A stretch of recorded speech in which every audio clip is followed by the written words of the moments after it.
Hey everyone, welcome back to another live interview here at DCD Virginia in Leesburg. We are covering the latest stories, trends, and innovations in the digital infrastructure industry. And I'm Candace Sipos with JSA, your host today. I'm very excited to be joined by Joey Hougham, CEO of Trangistics. Mhm. Thank you for joining us today, Joey. Of course. So let's dive right in. So we've got a few quick questions for you. So at Trangistics, you're a specialized logistics partner, and so how does that kind of help folks to get involved with a partner like you early in the process when we're talking about these large scale projects like data centers? Well, if you don't start planning logistics early in the process, the whole schedule can get derailed down the line. Um, it's really important to do things like um, give input for design for material that's going into a data center or a semiconductor fab, and there's some examples where we provided some input and it's actually affected the design on the front end so that logistics and transportation down the road are more effective. For example, we had a recent client that wanted to build a module that was over 55 feet, which we can handle, but it complicates things like becomes more expensive because you need escorts and all kinds of things, as well as the availability of equipment for trucks. There's a smaller pool of equipment available for things like that. So getting us in early helps mitigate a lot of issues down the road. Amazing. And so, on the flip side of that, Yep. talking about those issues, what are some of the negative impacts? Budget, schedule, equipment safety when logistics planning is delayed or maybe underestimated.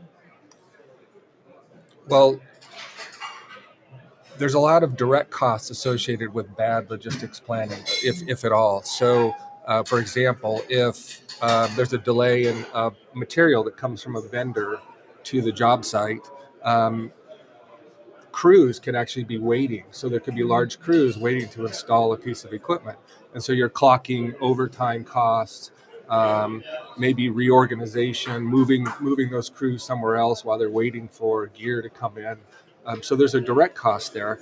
But at the same time, then there's a kind of an indirect cost with your relationship with your client. Mm. Because if you're not fulfilling the schedule, you're causing issues with your client. So it's kind of the direct cost, and then there's kind of indirect cost associated with it. Yeah, and both being very critical. So that Yeah. makes a lot of sense. Okay, so can you talk a little bit about how your model provides a superior alternative to Mhm. the fragmented logistics approaches that some folks are using? Part of the issue that's common in today's kind of model for general contractors is that they push all the responsibility for logistics down to vendors and trades. And what that does is it causes chaos out in the industry because each vendor is now trying to push their products to the job site whenever they want. And they're not really looking at the overall master schedule for a project. So they could be pushing material when they're not ready, or material comes in late, and then there's all kinds of delays. So it's critical that you kind of orchestrate all the components together, and that's kind of what we do. We start at the vendor Mhm.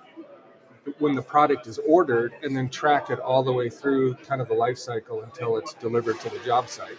And that gives us a little bit better control of communication with all the different groups that are involved, as well as make the logistics more efficient. So lowers the cost, lowers the risk to the general contractors and to the owners, and it just makes things go more smoothly.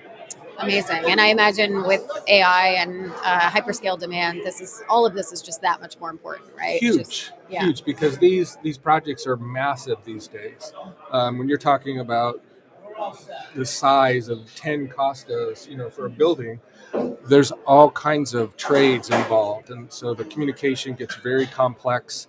Materials coming in and managing the materials becomes very complex, and so it is imperative that you have somebody that is there to glue all the pieces together and make sure that everybody is cohesive.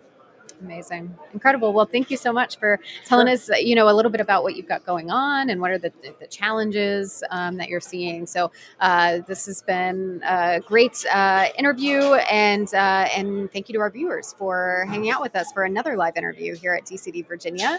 Happy networking, everyone. We will see you back here. Thank you.